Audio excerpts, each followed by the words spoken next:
నమస్తే, welcome to Abhinav Bharat. 2018లో Kodikathi scene, 2024లో గులకరాయి Satish, వీరిద్దరూ ఎవరి ఆటలో పావులుగా మారారు? ఈ దాడి కేవలం ఎన్నికల ముందే ఎందుకు జరుగుతోంది? అది కూడా అప్పట్లో ప్రతిపక్ష నేత, ఇప్పటి ముఖ్యమంత్రి అయిన జగన్ టార్గెట్గానే ఎందుకు జరుగుతోంది? ఇందులో మతలబేంటి? కోడికత్తి ఘటన జరిగి 6 ఏళ్లు గడిచిపోయింది. జనపల్లి శ్రీనివాస్ అలియాస్ కోడికత్తి సీను 5 ఏళ్లు జైల్లో జీవితం గడిపేశాడు. దోషిగా తేలకుండా అతని జీవితం జైలుకు అంకితమయ్యింది. కానీ దాడిలో గాయపడ్డ వ్యక్తి ఆ తర్వాత ముఖ్యమంత్రిగా మారినా కూడా ఆ కేసులో మౌనం ఎందుకు వహించారు? ఇప్పుడు సరిగ్గా ఎన్నికల ప్రచారంలోనే గులకరాయి ఎలా తగిలింది? ఇది వైసీపీ ఎన్నికల స్టంటా లేకపోతే ప్రతిపక్షాల కుట్రనా? అప్పుడు కోడికత్తి సీనులాగే ఇప్పుడు గులకరాయి సతీష్ బలవబోతున్నాడా? ఎందుకు అంటే సతీష్కి రాయితో కొట్టమని చెప్పిన దుర్గారావుని అరెస్ట్ చేసిన పోలీసులు విడుదల చేశారు. అలా ఎందుకు చేశారు? గులకరాయి ఎక్కడైనా బాల్లా బౌన్స్ అవుతుందా అంటే జగన్కి తగిలి పక్కనే ఉన్న వెల్లంపల్లికి కూడా తగిలింది. అంటే ఒక రాయితో కొట్టారా, 2 రాళ్లతో కొట్టారా? లేదా బాల్లా బౌన్స్ అయింది అంటే అప్పుడు సతీష్ నేరస్తుడు కానట్టే కదా. ఇక ఇక్కడ ఇంకోటి కూడా గమనించాల్సిన విషయం ఏంటంటే ఇద్దరికి సరిగ్గా ఎడమ కంటి పైనే తగిలింది రాయి.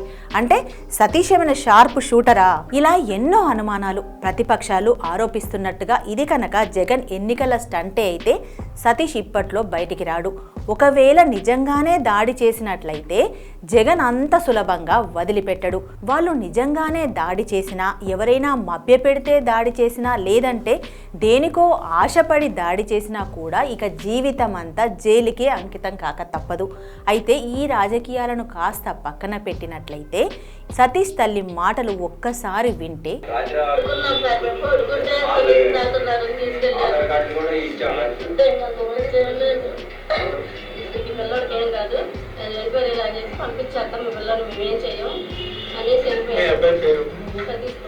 ఆరేళ్ల క్రితం అరెస్ట్ అయిన కోడికత్తి సీను తల్లి మాటలు ఒక్కసారి విందాం.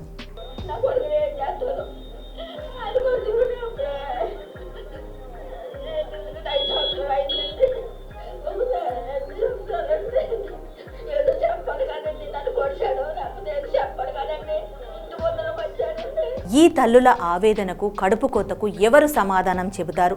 చేతికంది వచ్చిన కొడుకులు జైలు పాలైతే ఆ దుఃఖం ఎవరు తీరుస్తారు? దీనికి కారణం ఎవరు? నీచ రాజకీయాలతో యువకులను పావులుగా వాడుకుంటున్న పార్టీలా, అభిమానులను రాజకీయాలకు వాడుకుంటున్న నాయకుల? వాళ్ళేదో ఒరగబెడతారని కాసిని డబ్బులకో మందుకో మోసపోతున్న యువత? ఆలోచించండి. ఇలాంటి నాయకులు మనకు అవసరమా? వీరిని తరిమి కొట్టొద్దా? ఓటు అనే ఆయుధంతో వీరికి బుద్ధి చెప్పొద్దా? తప్పు చేసిన వారు ఎంతటి వారైనా, అధికారంలో ఉన్నా ప్రతిపక్షంలో ఉన్నా 5 ఏళ్లకొక్కసారి మాత్రమే మనకు అవకాశం వచ్చేది.